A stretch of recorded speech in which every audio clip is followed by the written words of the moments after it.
Assalamu alaikum. N'hésite pas à liker cette vidéo et de vous abonner pour aider cette chaîne à partager la voie de la vérité. Merci. Quel était votre but en postant vos photos voyageant en jet privé et dans une voiture blindée avec autant de sécurité sur les réseaux sociaux pendant votre tournée de conférence au Nigeria en novembre 2023? N'est-ce pas de l'ostentation et de l'extravagance? Nous vous aimons pour votre darwa, pas pour votre luxe et votre extravagance.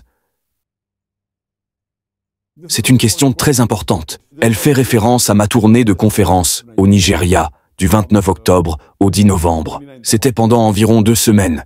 Et cette tournée de conférence a été un grand succès. Et je me souviens avoir posté 2 fois sur les réseaux sociaux que j'avais voyagé en jet privé de Sokoto à Ilorin une fois, et une deuxième fois d'Ilorin à Abuja. Et quand j'ai posté cela sur mes réseaux sociaux, sur Facebook, sur Instagram, etc., il y a eu des milliers de commentaires, et, alhamdoulilah, la plupart disaient « Masha'Allah », qu'Allah vous récompense, vous faites un excellent travail, qu'Allah vous bénisse, qu'Allah vous donne plus d'intentions sincères. Plus de 99% des commentaires étaient tous positifs. Il y a eu quelques rares commentaires, peut-être 0,001 des milliers de commentaires reçus, très peu nombreux, qui disaient « Pourquoi postez-vous que vous voyagez en jet privé? N'est-ce pas de l'extravagance? Quel est le but ?» Et c'est la raison pour laquelle j'ai choisi cette question quand elle a été posée. Allah dit dans le Coran, dans la sourate Al-Baqarah, chapitre 2, verset 271, que lorsque vous donnez la charité et que vous annoncez la charité que vous avez donnée, c'est bien.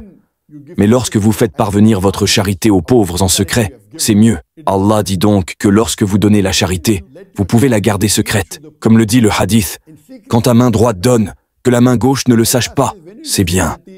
Mais cela ne signifie pas qu'annoncer n'est pas permis. Selon votre objectif, si votre objectif est de vous montrer, alors annoncer n'est pas bien.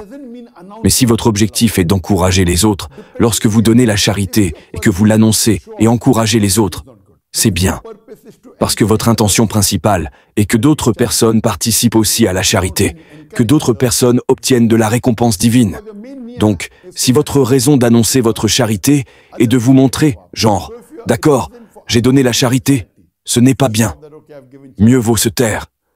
Mais si vous annoncez pour que plus de gens se joignent, alors il est préférable d'annoncer que de garder le silence. Et c'est la raison pour laquelle vous savez peut-être que, juste 2 semaines plus tôt, j'ai gagné un procès contre un des politiciens. C'est l'ancien vice-ministre en chef 2e de Penang. J'ai gagné un procès contre lui quand il m'a diffamé et publié des articles contre moi. Et le tribunal de Malaisie m'a accordé 1,52 million de ringgits de dommages et intérêts, ce qui équivaut à 320 000 $ américains, soit 2,7 crores de roupies indiennes. Ce que j'ai fait, et il m'a déjà donné l'argent le 7 novembre, c'est que j'ai fait don de la totalité du montant pour la cause palestinienne. La raison pour laquelle j'ai annoncé, c'est pour encourager les autres aussi à participer, que j'ai fait un don, et que d'autres suivront. Ce n'était pas pour me montrer.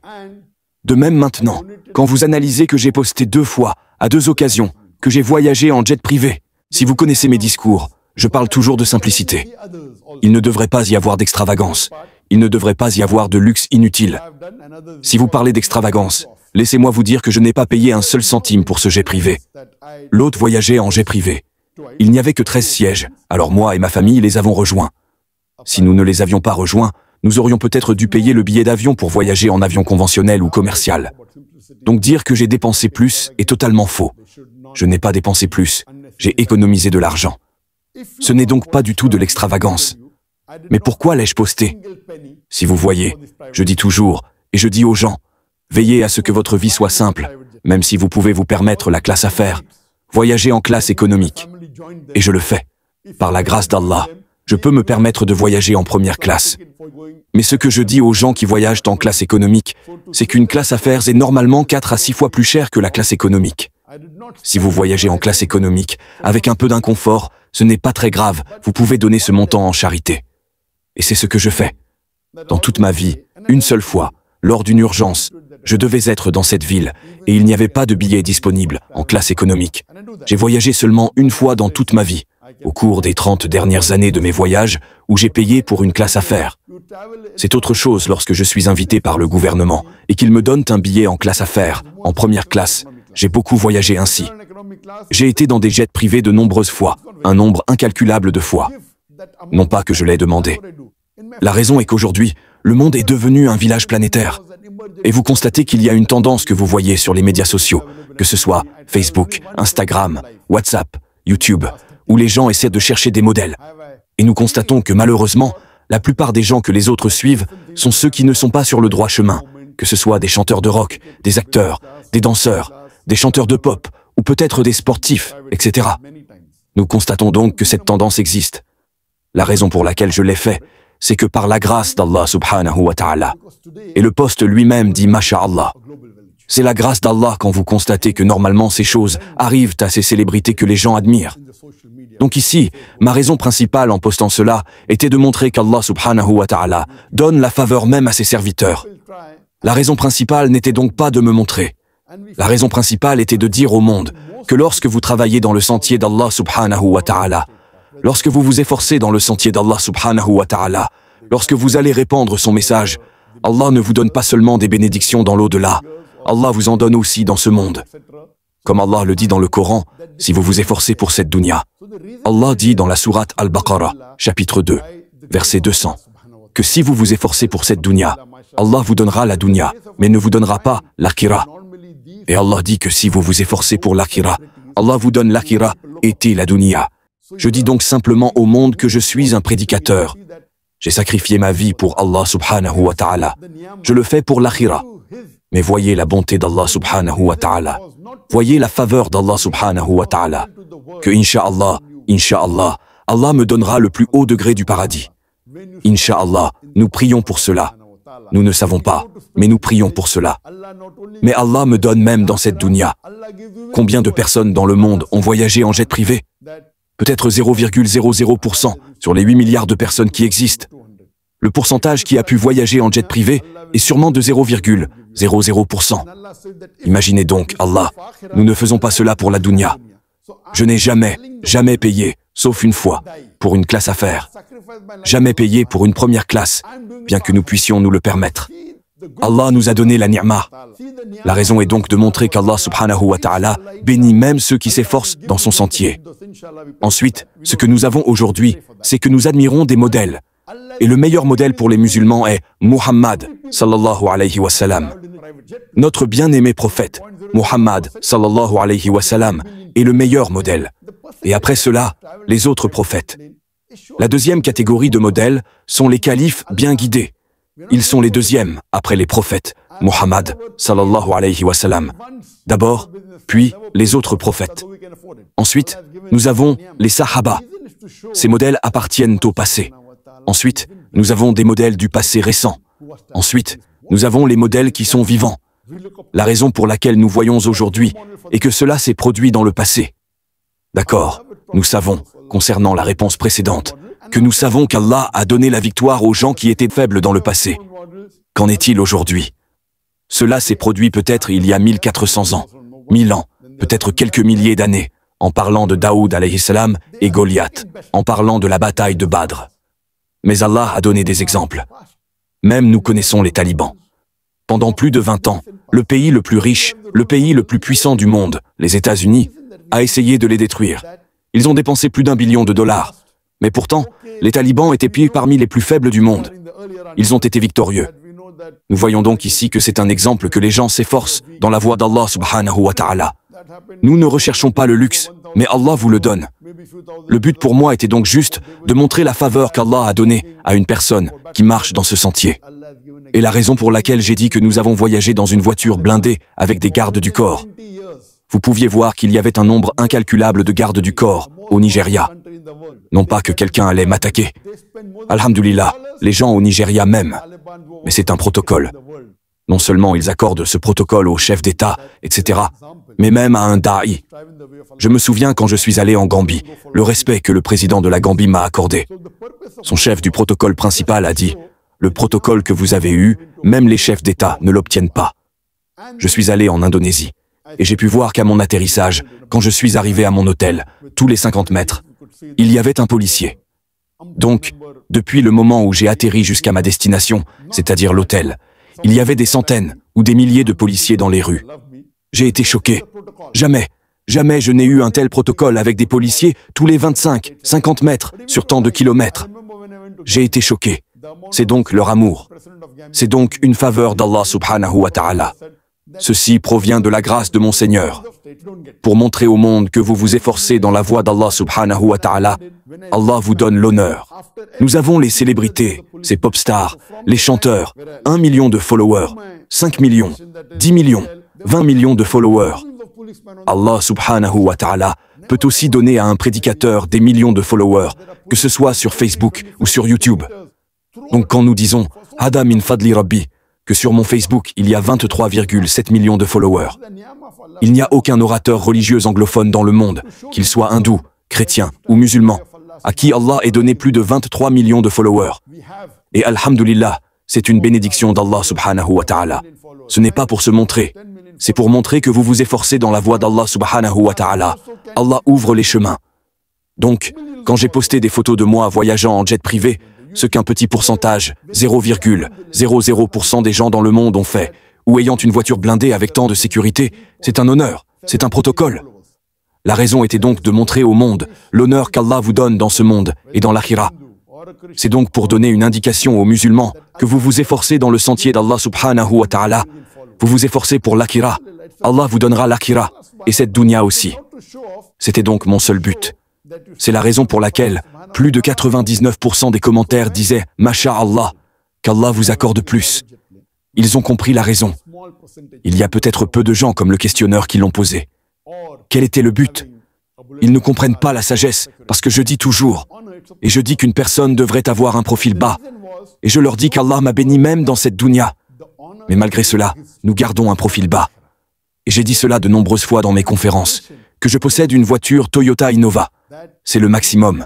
J'ai dit que je ne pouvais pas acheter une voiture plus chère que cela. Pourquoi? Eh bien, je pense qu'au-delà de cela ne serait pas bien. Ce n'est pas haram. Allah m'a béni. Alors que je gagne des millions de ringgit et des milliards de riyals chaque année, je peux donc facilement me permettre une Mercedes ou même une Rolls-Royce avec ce qu'Allah m'a béni. Mais je possède une Toyota Innova. C'est le maximum. Je pense qu'au-delà de cela ne serait pas bien. Ce n'est pas juste. Mais nous savons que nous avons lancé une entreprise au Qatar pendant la Coupe du Monde. C'était l'année dernière, en 2022. Et nous avons lancé une société de location de voitures de luxe au Qatar pour la Coupe du Monde. Et il se trouve que c'était la plus grande société de location de voitures de luxe. Et par la grâce d'Allah, nous possédions 134 voitures de luxe, des meilleurs modèles, de Rolls-Royce, Lamborghini, Bentley, Bentley Flying Spur, Bentayga, Maybach, Mercedes S, 450. Nous avions la Porsche. Alhamdulillah, c'est pour les affaires. Imaginez, la voiture la moins chère que j'avais dans ma société, Peace Rent-A-Car qui était là, la voiture la moins chère était 3 fois plus chère que la voiture que je possède pour mon usage privé. Innova, Toyota, 3 fois plus chère. À tel point que lorsque je suis allé voir ma fille au Qatar, j'ai pris la voiture la moins chère. C'est une Mercedes classe E, E200, la voiture la moins chère de ma flotte. Parce que louée à l'extérieur, je devais payer de l'argent. Elle était disponible. J'ai donc pris la voiture la moins chère, et j'ai veillé à voyager dans la voiture la moins chère, si j'utilise ma voiture de la société. J'aurais pu voyager dans les meilleures voitures. Et maintenant j'ai acheté une voiture encore moins chère, pour que si je conduis, ce soit une voiture moins chère. Mais quand un prédicateur vient, et j'ai fait en sorte que maintenant que la Coupe du Monde est terminée, l'entreprise n'est plus vraiment très lucrative. Mais je l'ai quand même maintenue, pour qu'il n'y ait ni profit, ni perte. Mais en même temps, tout prédicateur qui vient au Qatar, qu'il soit un prédicateur arabophone ou anglophone, s'il est un travailleur islamique, ces voitures sont gratuites pour lui. Et de nombreuses fois, de nombreux prédicateurs sont venus de différentes parties du monde. Nous leur donnons les meilleures voitures, pas des voitures de luxe, des super voitures de luxe. Ils s'assoient dans une Maybach. Ils s'assoient dans une Bentley. Imaginez louer une Bentley, ou une Maybach, ou une Rolls-Royce. Pour une journée, c'est 9000 riyals. C'est 2500 $. Bien sûr, pour une personne normale, c'est rude. C'est de l'extravagance. Eh bien, ce sont les affaires. Nous nous adressons aux multimillionnaires ou aux milliardaires. C'est donc un marché de niche. Mais quand un prédicateur vient, je lui donne gratuitement. Pour moi, cela ne coûte que le prix de l'essence. Parce que la voiture est là, le chauffeur est là. Si personne ne vient, la voiture est quand même là, sans frais. Pour moi donc, le coût n'est que celui de l'essence, qui peut être de 60 riyals, peut-être 15 $. Je donne donc la meilleure voiture au prédicateur, en fonction du prédicateur. Et ils ne se sont jamais assis, la plupart des prédicateurs, dans ces voitures de luxe haut de gamme. Je veux donc les honorer. Ce n'est pas pour le luxe, l'extravagance. C'est parce qu'ils sont des prédicateurs que je leur donne gratuitement. Bien sûr, vous ne pouvez pas vous permettre 2500 $ par jour. C'est trop cher. Votre billet d'avion en classe économique serait moins cher que cela, de n'importe quelle partie du monde d'où vous venez au Qatar. Ce sera sûrement moins de 2500 $ pour une journée. Et, quand ils sont là pour une semaine, nous leur donnons le service complet. L'une des raisons pour lesquelles nous avons maintenu cette société de location de voitures au Qatar est de fournir un service gratuit aux prédicateurs. Bien sûr, voyager ou utiliser ces super voitures de luxe comme Rolls-Royce, Lamborghini, Bentley, très peu de gens le font. Mais personnellement, je ne m'assois pas dans ces voitures, bien que nous les possédions. L'entreprise est au nom de mon fils. Elle n'est pas à mon nom. Mais je donne juste un exemple. Nous voulons honorer les prédicateurs. De même, quand les gens qui possèdent le jet privé. Je me souviens quand une personne avait envoyé un jet privé en Afrique du Sud pour transmettre le message qu'au lieu du coût de cela, vous pouviez faire un don. Ils disent « Non, non, je donne aux célébrités ». Quelle meilleure récompense divine puis-je obtenir qu'en donnant ce service à un prédicateur comme vous dans le monde? Donc, ici, Allah donne sa faveur. Donc, quand nous avons ces publications, en plus des centaines d'autres publications, ce ne sont que quelques publications à chaque fois, pour montrer au monde qu'Allah subhanahu wa ta'ala bénit une personne qui travaille dans ce sentier. C'est un exemple pour les gens que c'est la faveur qu'Allah vous donne dans la dunya. C'est donc juste pour montrer au monde qu'Allah subhanahu wa ta'ala prend soin de vous. Vous veillez à ne pas être extravagant vous-même dans votre vie, mais Allah vous donnera quand même le luxe. C'est donc une bénédiction que mes enfants, nous ayons voyagé dans divers pays du monde. Ils ont été dans les meilleurs hôtels, 5 étoiles, 6 étoiles, 7 étoiles, hôtels 10 étoiles. Ils y ont été. En même temps, ils ont été dans des hôtels modestes. Nous les avons formés pour qu'ils soient prêts, en tant que prédicateurs, à être préparés à mener une vie simple. C'est la raison pour laquelle j'ai dit de nombreuses fois que moi, personnellement, pour moi et ma femme, nos dépenses mensuelles ne sont que de 500 $. Seulement 500 $. Afin que nous maintenions notre style de vie modeste, mais pour la cause d'Allah subhanahu wa ta'ala. Quand nous voyageons, nous veillons à dépenser dans la voie d'Allah subhanahu wa ta'ala. Et Allah nous donne la faveur. Tout cela est « Hada min fadli Rabbi ». Ceci provient de la grâce d'Allah subhanahu wa ta'ala. L'objectif principal en mettant ces publications, que ce soit les jets privés, ou la sécurité, ou la voiture blindée, est de montrer qu'Allah bénit ses serviteurs. J'espère que cela répond à la question.